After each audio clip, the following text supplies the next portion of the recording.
Hi everyone, this is Saucer Cats, and today we're looking at patch notes.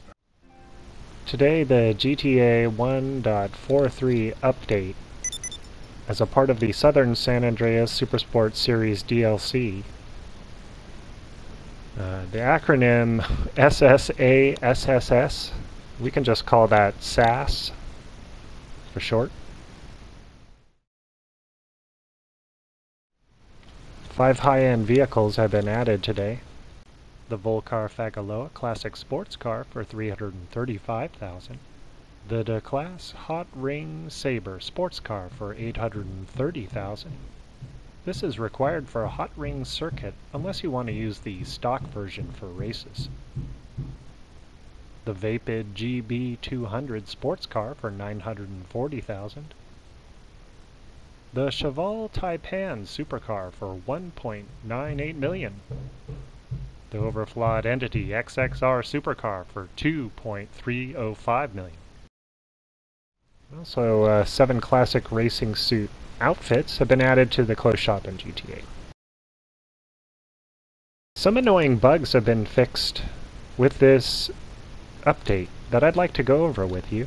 The first is a statement on the bug patch list saying that ongoing improvements have been made in GTA Online to prevent crashes, improve the quality of matchmaking, and reduce the number of network connection issues such as discons and split sessions. So that's good news. Here's a couple clips of me trying to test out the fixed version of the Hydra's VTOL. As you can see, it works rather well, and I could have pushed myself even further.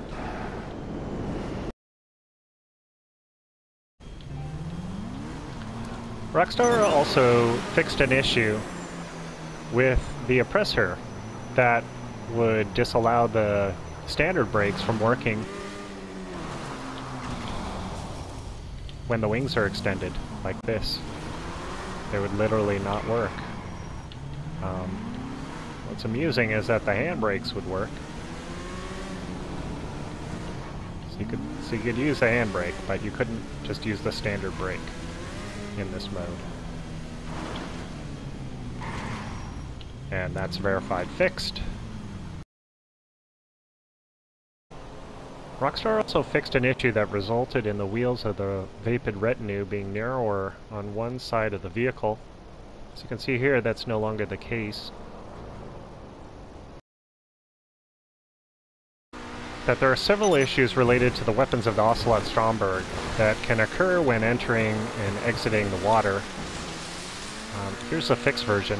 As you can see, the weapon wheel or the weapon indicator circle does not appear when entering and exiting the water, as it did before.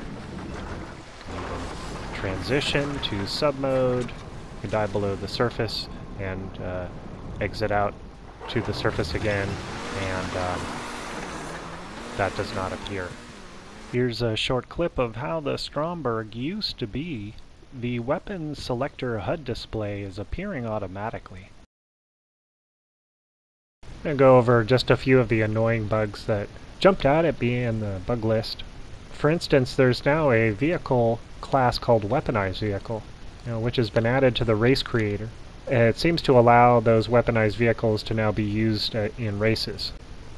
They fixed an issue that resulted in players not correctly receiving payouts after completing import-export missions. That's a uncommon but annoying issue that can sometimes affect you. I know it's affected me at least once. They fixed an issue to prevent certain foliage from damaging helicopter rotors. There's another issue that a friend of mine, I think, ran into, where he was unable to store more than 19 vehicles in his hangar, and was forced to replace some vehicles in order to include more assets. And so hopefully that issue is now resolved and that individual can complete his airplane collection without having to choose one or the other. They say they fixed issues with vehicle insurance, and I just want to note that that may be good and it may be bad. I've noticed that there are some instances where I feel like I ought to have been penalized and having to pay for insurance when I don't get charged and it's free. So, also on insurance, the insurance premiums for weaponized vehicles are now capped at $10,000 instead of $20,000. Another thing that's happened is changes have been made in the way that kill-death ratio is updated in response to deaths resulting from the use of the kill yourself option. If you take the easy way out after you've been damaged by a player, it's more likely to count that death as a part of your KD. Also, the damage given by hollow point rounds against unarmored targets has been reduced, so you cannot, even at point blank range, kill with one shot to the body. Well, I hope you've enjoyed this short video. I just wanted to go over a few things that may not have been covered on other channels, just to talk about the things that jumped out at me from the update notes. If you notice anything, please let me know in the comments below. Bye for now.